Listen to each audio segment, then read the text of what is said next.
Our guest in this segment is the Vice Chair of Finance in the Senate, Senator Jason Barrett. JB, good morning. Good morning, and Bill, I'm going to hold my opinion until at the end of the show. I'll let you know then. Got 23 and a half minutes to roll this one out here. So, Jason, so first let's talk about food dyes. You want to talk I'm kidding. I'm kidding. We're Switching not subjects to food dyes. No.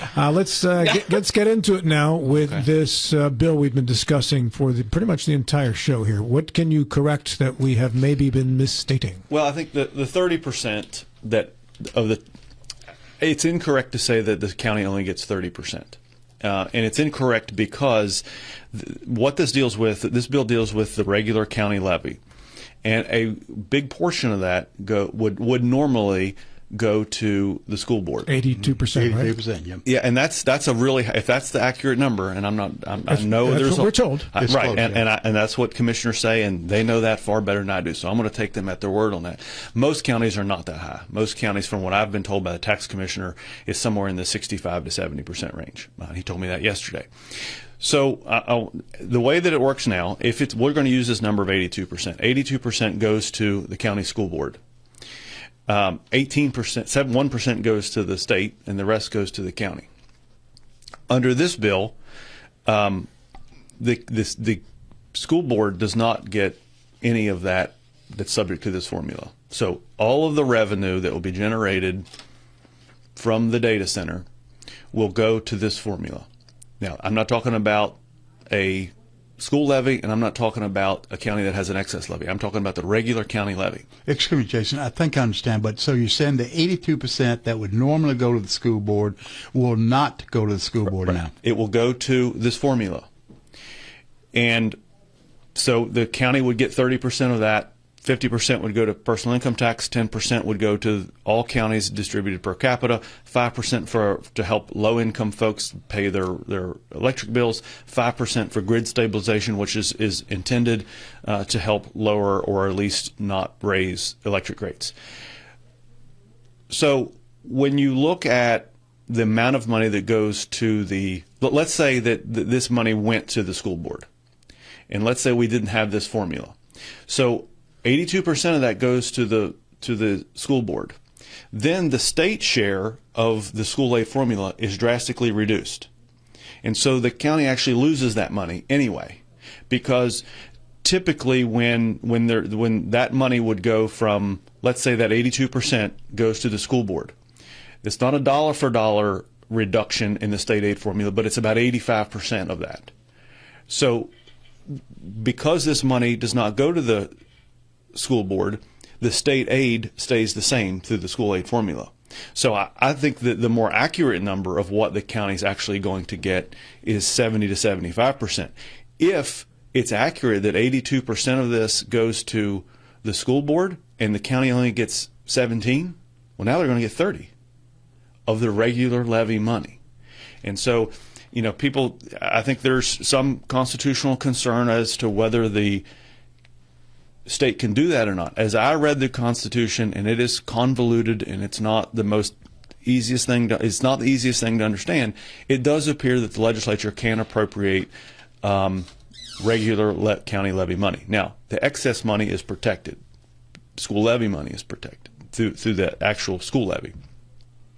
And so that's why I don't think that, I think there may be a constitutional challenge to that, but as I read it, and as I've asked a couple other impartial lawyers to read it, they agree that the county does have that authority to do that, or the state has that authority to do that. Have you done this math with Eddie Gokenauer?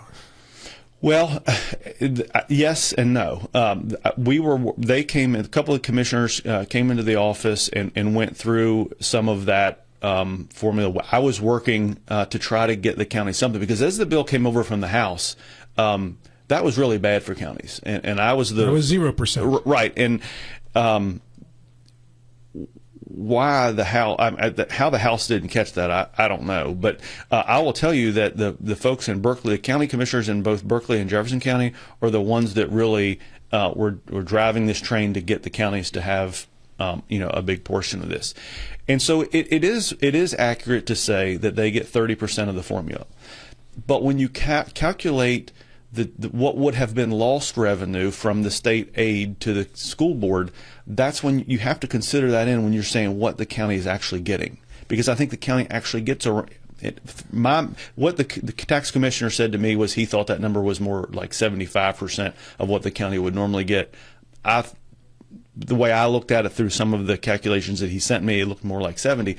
But again, that's basing on that the school board gets that 65%, 70% of the regular levy. If in Berkeley County, if they're getting 82% of that regular levy, then that means again that the county commission only gets 17. Under this bill, they're getting 30.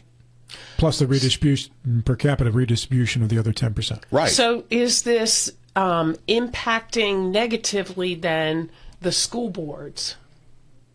Well, will this be a big decrease for them? Through if it depends. The short answer is no. If there is one data center that comes to Berkeley County and it's 125 megawatts, let's just say that, I think that's somewhat in the ballpark of where that data center is going to be. The amount of money that would have come in from that without this formula that would have gone to the county school board, again, would have reduced the state share by 85%. So it's a little bit of money. When you get to the point where you have, I mean, if you had a tremendous amount of data centers and it was collecting so much money that would actually be more than what the county would typically collect and what the state would put on top of that, then that's when the school system would lose money. But they would have so much money at that point, I don't know that they would know what to do with it because of the amount of money that comes in from the state aid formula. So, Jason, you've been very successful. I am totally confused now. So that's what I'm much better at numbers than words, Bill, and I was afraid that I was going to add confusion and not clarity. Okay, but so what I'm hearing you say is that this 30% is not the ratio that currently exists between 82% to the schools and 17% to the county. Mm-hmm. That does not apply with this 30%. The 30% does not give up front the 82%. It is not 30% of 17%. It is not. It is 30% of 100%. The other thing, and I think what is incredibly confusing, and full disclosure here, I worked for 6 years for Jefferson County Schools, and in those 6 years, I don't think I ever understood the school aid formula. I mean, it is a complex beast, and to try and figure out what percentage of what, and then you throw in excess levies and regular levies, and it is incredibly confusing to try and even explain. Just so that folks get an understanding, there are a few counties that receive no money from the school aid formula from the state aid because they have the natural gas industry there. There's so much ad valorem tax that is collected in those counties that when the county share is factored in, that exceeds enough to where the state puts in nothing. At Doddridge, Tyler, maybe Ritchie, maybe a couple others, and that's what would happen if these data centers if it didn't go to this formula. So if we didn't have the formula and you had enough data centers, you had several large data centers or one really large one, that would zero out probably the state aid for schools. So when Clay Riley, the vice chair of finance in the House, was on the show a couple of weeks ago, and he said the schools would be made whole in this formula, effectively he was already balancing in the state aid formula when factoring in how school districts were made whole. Yeah, again, the school levy, which is a part of this, there's going to be a significant amount of money for the school levy. If a county has an excess levy, there'll be significant money for that. Which we do. Berkeley County does not have an excess levy. We don't? No. What's the levy then? The school levy and the regular levy. That's not an excess levy. Right. Okay, gotcha. Those things are protected. There's constitutional protection of those things that have to stay just in the county. It is the regular levy that the legislature has the ability, to disperse in a different way. Now, who put in the per capita calculation to make sure it was per capita? I understand. I'm told that was you. It was me. That was you. Okay, and you obviously we have a large population, so that's important in Berkeley County. Did that get any pushback? A little bit, very little actually. And I reminded them, the way the coal severance works is 75% of the money stays in the coal counties. Of the portion that, obviously there's a severance goes to the state, but the portion that stays in the county is a 75-25 split. 75% stays in the counties that produce coal, 25% gets dispersed out to all counties, and that's done on a per capita basis. So that it would make it very difficult to oppose this if you were in a coal county. Well, and they understood that, and they, all the counties recognized, or all the legislators recognized it. But again, it was easier to sell that to them because they just passed a bill of the House that essentially gave the counties the base of what. So what and it's hard to determine what the base is because that's not clearly defined in the bill. But the base tax amount would be what is the tax on the property now before there are increases because of the development. Now, what about the ability for the state to select land and then negate all ordinances around that land? And there is a good deal of upset about this. Yeah, and I understand that. I understand that folks want the local control to be able to make these decisions.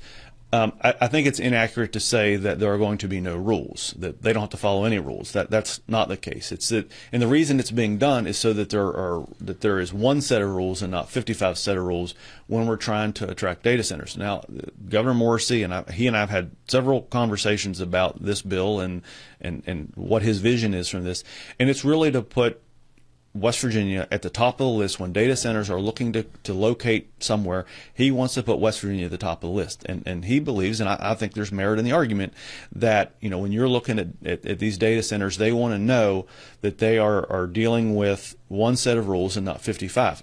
There's a rulemaking process that is going to take place over the next several months that I think is vitally important, and counties should pay attention to this, and counties should play a role in this to ensure that the rules that are developed that are close as we can get to what some of the counties. There are a handful of counties that have the amount of rules and regulations that Berkeley does. Now, Jefferson with their zoning is even a little further, but there are only a handful of counties, 8, 10 maybe there are more than that I just don't know. But a lot of these counties don't have the amount of rules and regulations that our counties do. So, I think it's just important that those counties have a seat at the table. It will go through the rulemaking process. West Virginia has one of the most legislative friendly rulemaking review processes in the country, in that when an agency gets to make rules, and on most states, the legislature passes a bill, there's rulemaking authority to the agency, they make the rules, and that's it. In West Virginia, when that agency makes the rules, those rules have to come back to the legislature, and they have to be approved by the legislature before they go into effect, with the exception of an emergency rule situation. But they still, to be permanent, have to be approved by the legislature. The legislature has the ability to throw the rule out, to amend the rule, to change the rule, to do the exact opposite of what the rule says, as long as it doesn't violate what the law says. Jason, going back to this 30% for a couple minutes, it initially started as 0, as you pointed out. Then it had gotten up to 40%, went to the county, and then slipped back to 30%. John Hardy, who is very passionate about this, said you're correct in your description, but he said if the county got 40%, the counties will remain whole, implying anything less than 40%, the county's going to suffer. And that's why I made an effort to make it 40. It left the Senate at 40%, and the House knocked it down to 30. And that's from talking to Matt Irby, who's the tax commissioner. He believes that 40% number is pretty accurate. Now, again, that's basing it on that 65%, 70% that goes to the school board. In most counties. In most counties. With Berkeley being at 82, that leads me to believe that we're probably a little closer at 30% than we would have to be at 40%. I don't know. But again, my point is that at the end of the day, Berkeley County is not going to get 30% of the revenue they were due. It's more like 70 to 75. And again, we're making a lot of assumptions and presumptions on what the actual value of these things are going to be. There are different rates in all these different counties for levies.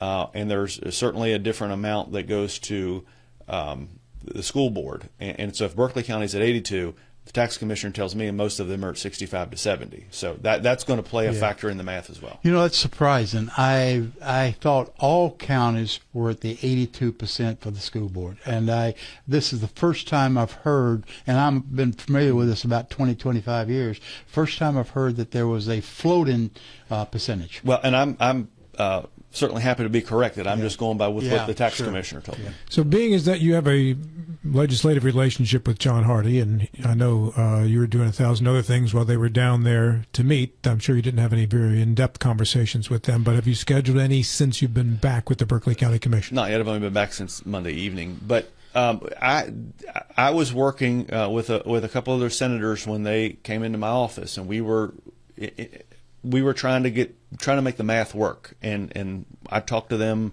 about it at that time.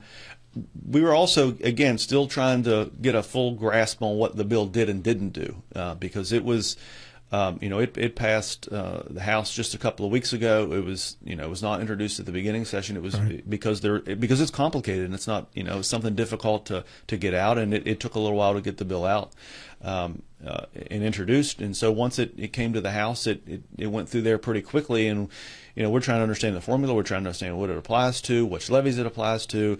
Is there a constitutional concern? I mean, there were a lot of things and aspects of this bill to have to try to understand. And so, when they were there, we were still working through all of that when those guys were there. So, is there an eminent domain aspect of this bill in regards to where the state decides to put data centers? I don't know that they would have. I don't know that eminent domain is going to play a role in any of that, of just coming in and taking land. I don't think that's. I would be shocked, and I don't believe that's going to happen at all. I think that obviously the developer of the data center is going to come in, purchase land, and then go through the approval process that the Department of Commerce will set up to go through the rules and regulations, so that. They're not. It's not the wild west. I want to be clear. This isn't just, hey, there are no rules and regulations. We're just going to let somebody buy a piece of property and do whatever they want with it and put in a data center up. That's not the case. So this is a matter of you. Let's say you're a person who's purchasing land on behalf of the data center in whatever capacity that is. I still have the option of saying no. I don't want to sell you the land, and the state's not going to come in and say you have to sell it. Absolutely. Right. And the Department of Commerce is going to. They're going to handle. The planning and all of those processes and permitting and to get approval. So in the Jefferson County situation, they have parcels of land that are set aside for development. They still have the option of saying, no, we don't want a data center there? The owner does. Who owns the property? I think the Jefferson County Commission does. Now, or their development authority. You're talking about the land that's around hospice? Yeah. No, the developer owns it. No, I'm talking about land that they had set aside in their industrial zone. There's nothing in the bill that says that a landowner, whether it's a government entity, a quasi-government entity, or a private landowner, has any obligation or duty to sell property to anyone for the use of a data center. Right. So except transmission lines, except lines going into and that's an eminent domain situation there, yeah. Right. So there was some serious misunderstanding about that as well, so I appreciate the clarification there too. A couple of minutes left here, Jason. Is there anything else that you want to make sure people know about this last session? Well, because we're talking about Jefferson County a little bit today, is that I attempted to amend a few bills. Senator Rucker and I took a couple shots at trying to put some rules and regulation around the huge water bottling plant that is coming to Jefferson County. Or not. Well, I guess we'll find out. Senator Rucker originated a bill in her committee, which I serve on, the Government Organization Committee, that required a survey to be done before the bottling plant was opened that had to be approved by the DEP. DEP had to go through approve it, give a permitting process, and on the back end there would be monitors on wells to make sure that the local residents and the adjacent property owners that their water supply was not negatively impacted, and if they were, the EP had the ability to come in and restrict water usage until the water built back up. You say survey, you're talking about a water survey, Jason, an underwater survey. I believe that's the case. Yes. Yeah. And that bill failed in committee. There was another bill that passed out of government organization. It was sent to the Finance Committee, and I changed it upstairs to not put in the first part of that I just described. No survey, no permitting, but it just said that the USGS would coordinate to put monitors on wells.